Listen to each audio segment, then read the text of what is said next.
Hi, I'm Carolyn with Cokesbury's VBS, here to demonstrate science projects from Knights of North Castle. This is Session 1, Experiment 1, Invisible Fire Extinguisher. For this experiment, you will need one birthday candle,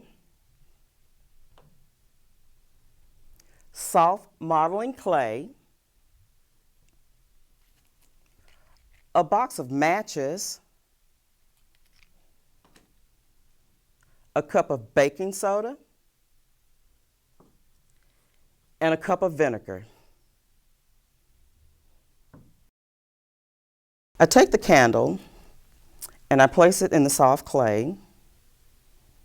I secure it in the center of the plate. I take the matches, light the candle,